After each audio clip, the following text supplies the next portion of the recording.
আশা করা যায় না, ঠিক কিনা? তাহলে সন্তান জন্মের পর 12টা হক।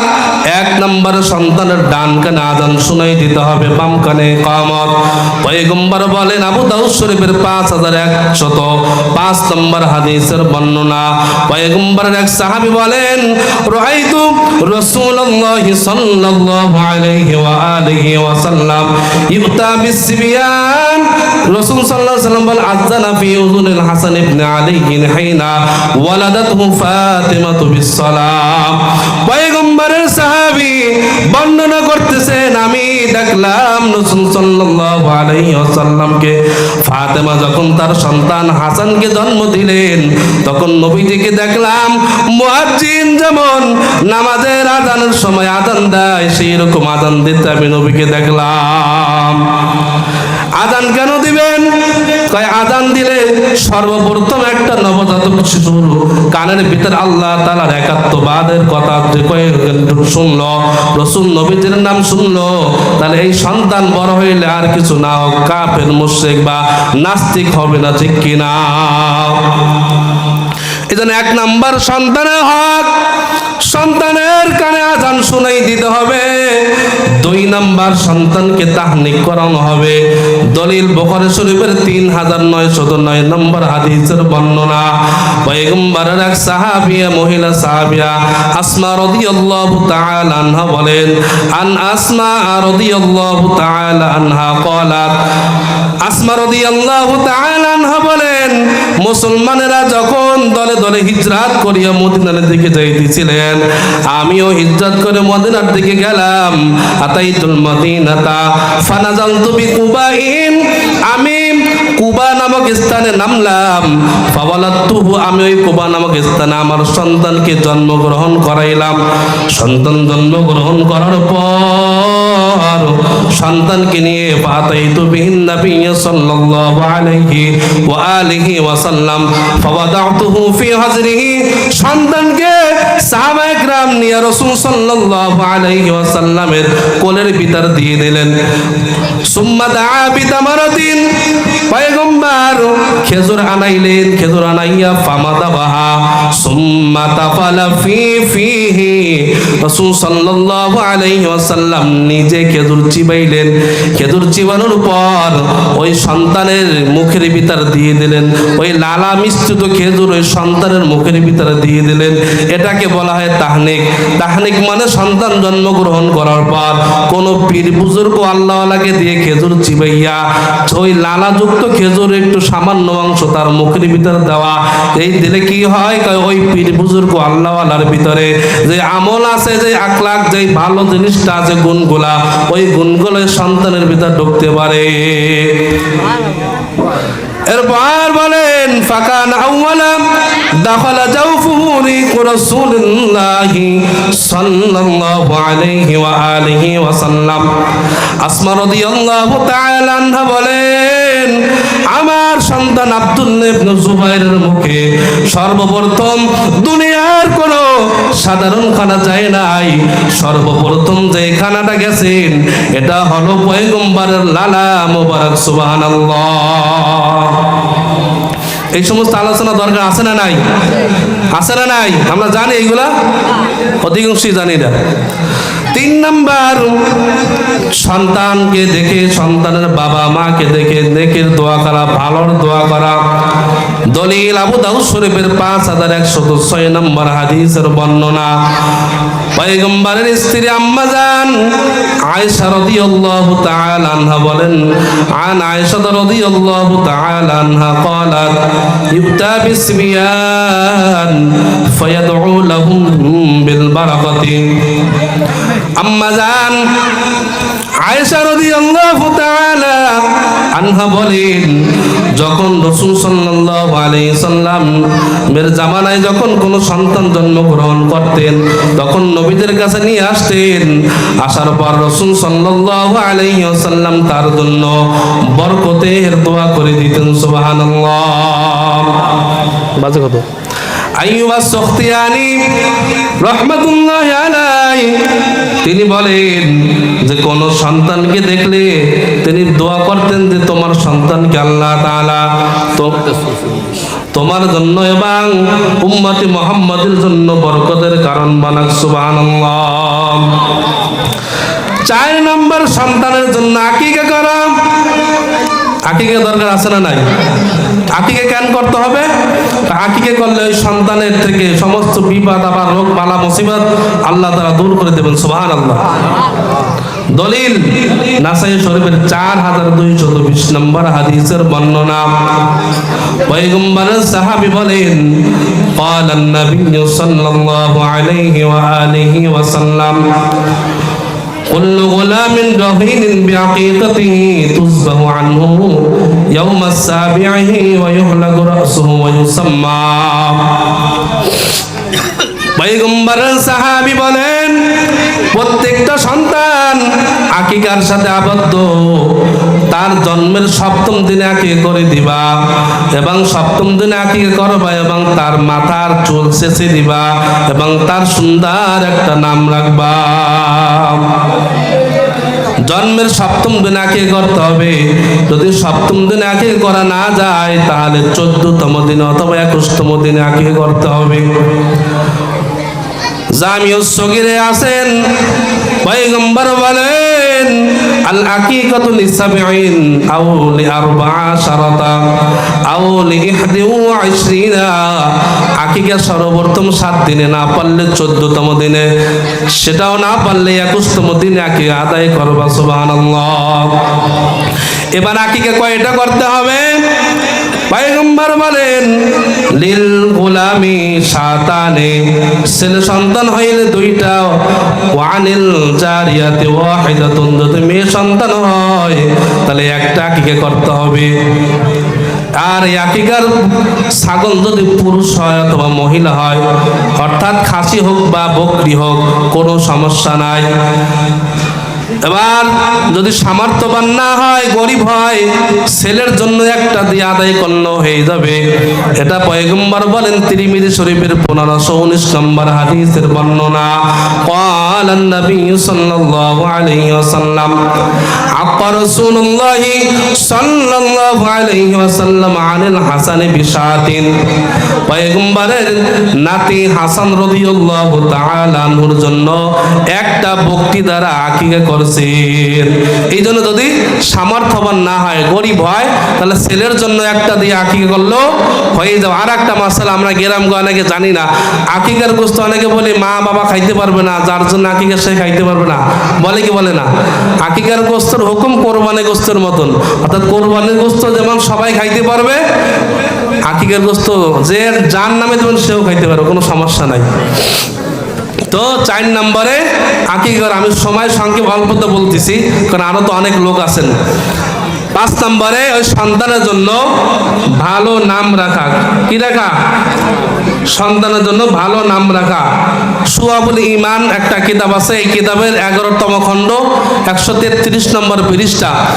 পয়গম্বরের কাছে সাহাবা একরাম জিজ্ঞেস করলেন, পয়গম্বর আল্লাহর রাসূল, যে প্রত্যেকটা, আমরা তো জানি যে সন্তানরা বাবা মার খেদমত করবে, সন্তানের উপর বাবা মার হক আছে, কিন্তু আমাদের কাছে কি সন্তানের কিছু পাওনা আছে কিনা?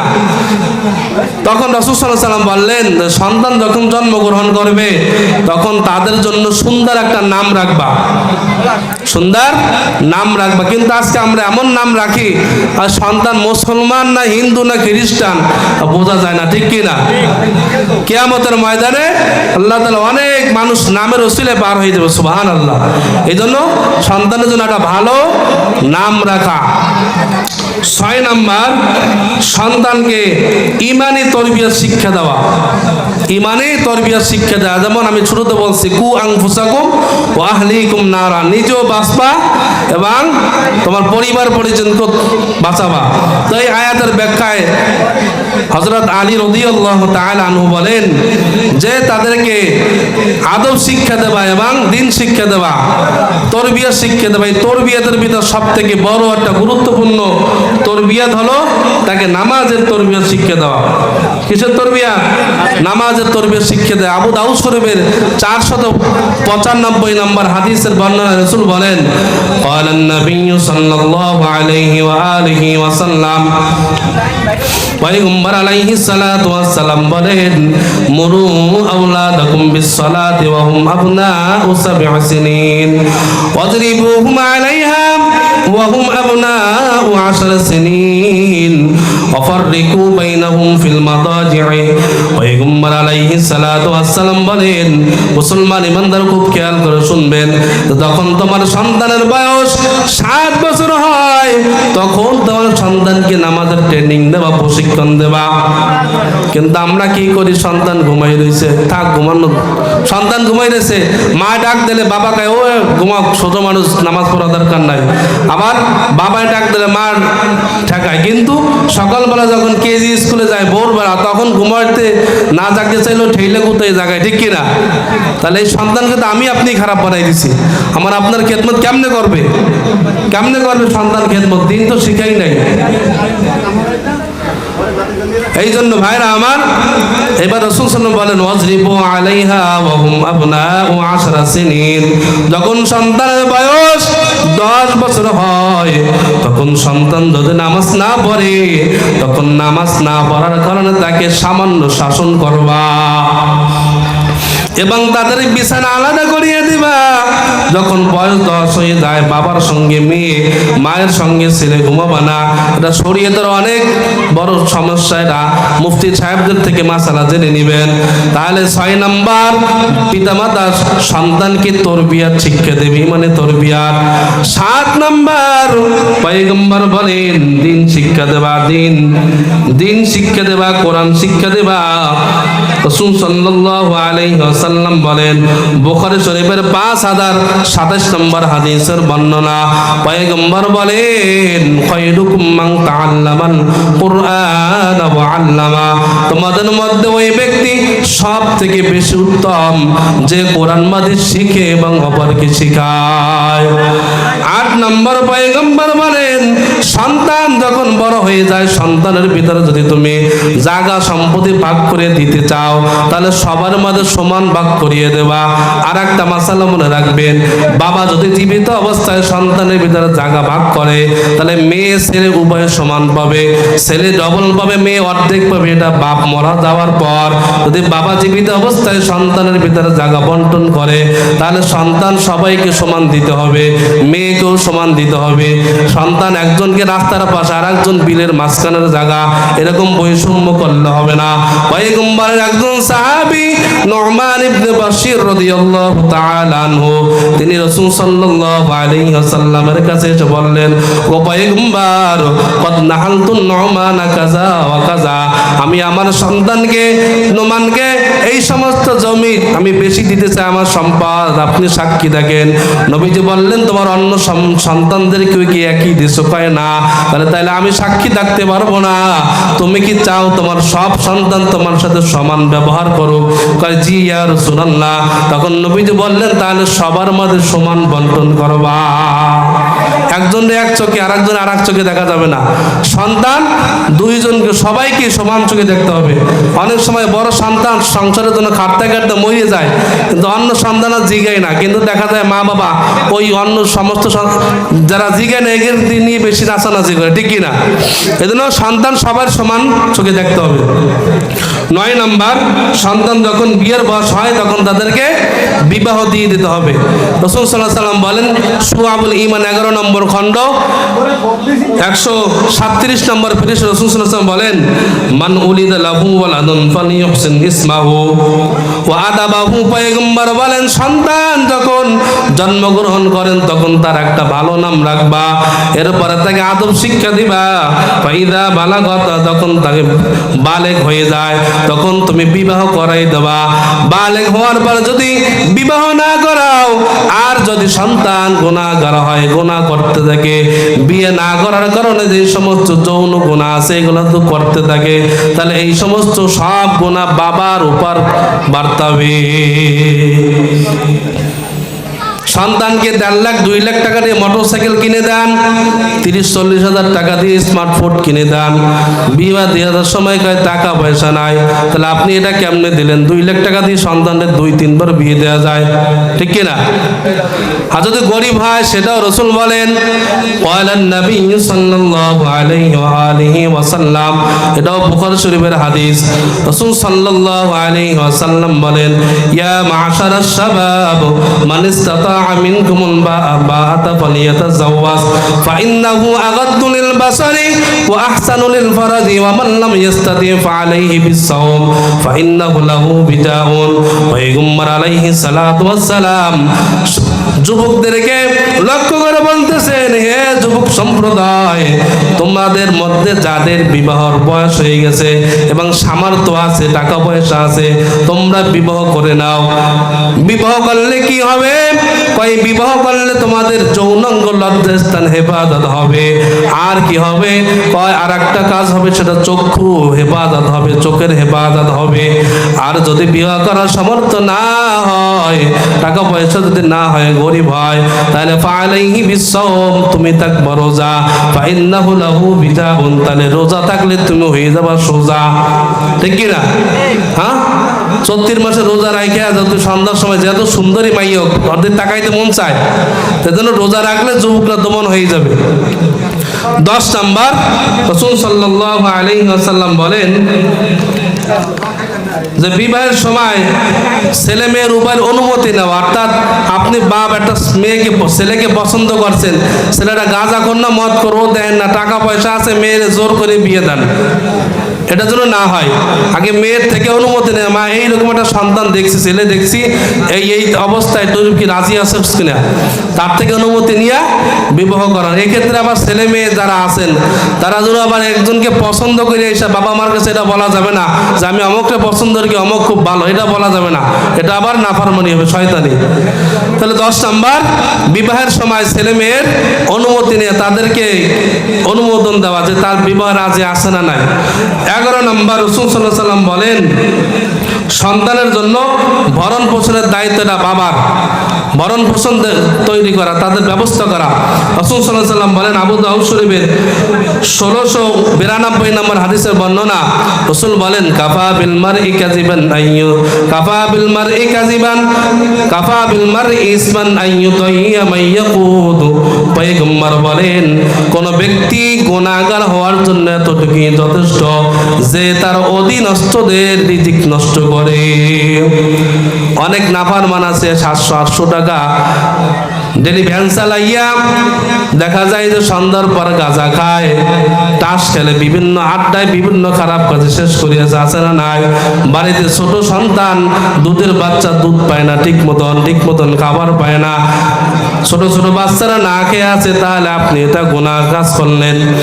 12 নাম্বার, সন্তানের উপর কখনো বদদোয়া করা যাবে না। পয়গম্বর বলেন, লা তাদউ আলা খাদামিকুম ওয়া লা তাদউ আলা আওলাদিকুম, তোমরা তোমাদের খাদেমদের উপর কখনো বদদোয়া করবে না, তোমরা তোমাদের সন্তানের উপর কখনো বদদোয়া করবে না। এই বদদোয়ায় 1 নম্বর বেশি পটু হইলো মহিলারা। নিজের সন্তান একটু যাই পাচার খেয়েছে বা নতুন একটা জামা পরাই দিয়েছিল, এটা ময়লা লাগাই নিয়েছে, তুই মরিস না গা, একটু সন্তান অন্যায় করলে তুই গাড়ির তেরে পড়তে পারো না, কতটা দিয়ে আল্লাহ নিয়ে তোরে নিতে পারে না, এরকম বলে কি বলে না? রাসূল সাল্লাল্লাহু আলাইহি ওয়াসাল্লাম মেরাজের রজনীতে যখন গেলেন তখন মহিলাদেরকে জাহান্নামে বেশি দেখলেন। দুনিয়া আসে বললেন, ইয়া মা'শারান নিসা, হে মহিলা সম্প্রদায়, তোমরা বেশি বেশি দান সদকা করবা। কেন? এক সাহাবী মহিলা জিজ্ঞেস করলেন, কয় তোমাদেরকে বেশি জাহান্নামে দেখে আসছি। হুজুর কোন কোন কারণে? কয় তাকফুরনাল আশিরাতা তাকফুরনাল লানা ওয়া তাকফুরনাল আশিরা, তোমরা স্বামীর নাফরমানি করো এবং তোমরা বেশি বেশি বদদোয়া করো। স্বামীর উপর বদদোয়া করে, স্বামীর একটু ঝগড়া হয়েছে, যখন বাড়ি থেকে বের হয়ে দেখায় তুই যেন আর ফিরে না আসিস, তা স্বামী ফিরে না আসে তুমি কোন জায়গা যাবা আনে? হ্যাঁ, এই জন্য রাসূল সাল্লাল্লাহু আলাইহি ওয়াসাল্লাম বলেন, স্বামী সারা জীবন দিয়ে যায়, একটু কোনো কিছু তো কমতি হয়েছে, তখন স্বামীর উপর বলে যে তোমার ঘরে আসিয়া জীবনে আমি কোনো শান্তি পাইলাম না, মন মতন কিছুই পাইলাম না, আমি বলে তোমার ঘর করে গেলাম, অন্য কোনো মহিলা হইলে আমার তোমার ঘর করতো না, বলে কি বলে না? তো রাসূল সাল্লাল্লাহু বলেন তো তোমরা বেশি বেশি স্বামীর নাশুকরিয়া আদায় করবা। সারা জীবন দিয়ে যাবে, একদিন একটু 19-20 হয়েছে তখন আর কোনো শুকরিয়া নাই।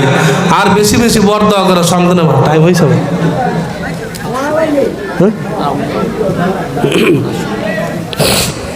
তো ভাইরা আমার, এই জন্য যে কথাগুলো বললাম যে সন্তানের বিবাহের আগে দুইটা হক, নেককার মা, দিনদার স্ত্রী, আর একটা হইলো নিজেদের মধ্যে বনিবনা হওয়ার জন্য সব আল্লাহর কাছে দোয়া করা দরকার। তো সন্তান যদি দিনদার হয়, তাহলে দিনদার মা হয়, তাহলে সন্তানও দিনদার হওয়ার আশা করা যায়। এই জন্য যেই কথাগুলো বললাম, আল্লাহ পাক রব্বুল আলামিন আমাদের সবাইকে, এই কথাগুলো জরুরি কিনা, আল্লাহ পাক আমাদের সবাইকে এই কথাগুলোর উপর আমল করার তৌফিক দান করুক, আমিন। ওয়া আখিরু দাওয়ানা আনিল হামদুলিল্লাহি রাব্বিল আলামিন। তো আমার জন্য দোয়া করবেন। আসসালামু আলাইকুম ওয়া রাহমাতুল্লাহি ওয়া বারাকাতুহু।